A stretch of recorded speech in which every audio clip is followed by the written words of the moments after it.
హైదరాబాద్ లో real estate market ఆకాశమే హద్దు అన్నట్టుగా కొత్త రికార్డులను సృష్టిస్తోంది.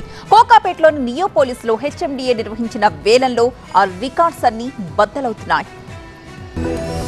కోకాపేట్ భూముల్లో కొత్త రికార్డులు నమోదవుతున్నాయి. వారం తిరిగే లోపే కళ్లు చెదిరే ధర పలుకుతున్నాయి నియోపోలిస్ లోని హెచ్ఎండిఏ ప్లాట్లు. ఈ నెల 24వ తేదీన ఇదే లేఅవుట్ లోని 17, 18 ప్లాట్లకు జరిగిన వేలంలోనే భూములు రికార్డు ధర పలికితే ఇవాళ జరిగిన ఆక్షన్ లో ఆ రికార్డు కూడా బ్రేక్ అయింది. నియోపోలిస్ గోల్డెన్ మైల్ లో 15, 16 ప్లాట్లకు హెచ్ఎండిఏ వేలం వేయగా 15లో ఎకరాన్ని 151 కోట్ల 25 లక్షల చొప్పున దక్కించుకుంది జిహెచ్ఆర్ సంస్థ.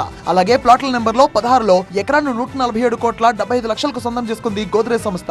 ఇదే నవంబర్ 24వ తేదీన ఆక్షన్ జరిగింది. ప్లాట్ నెంబర్ 17లో ఎకరం 136.50 కోట్లు పలగ్గా ప్లాట్ నెంబర్ 10లో ఎకరం 137.25 కోట్లకు అమ్ముడుపోయింది. కోకాపేటలో సేమ్ లేఅవుట్ లో సరిగ్గా 3 ఏళ్ల క్రితం ఎకరం 100 కోట్లు పలికింది. ఇక ఇక్కడి నుంచి ఓఆర్ఆర్ కు కేవలం 2 నిమిషాల్లో వెళ్లిపోవచ్చు. ఫైనాన్షియల్ డిస్ట్రిక్ట్ కు కోకాపేట నుంచి జస్ట్ 5 మినిట్స్ జర్నీ. అంతేనా, ఇక్కడి నుంచి 20 నిమిషాల్లో ఎయిర్పోర్ట్ కు వెళ్లిపోవచ్చు. అలాగే 5 కిలోమీటర్ల పరిధిలోని దాదాపు 500 కంపెనీలకు దగ్గరలో ఉంది ఈ కోకాపేట. దీంతో ఈ భూముల ధరలు రికార్డ్ క్రియేట్ చేస్తున్నాయి.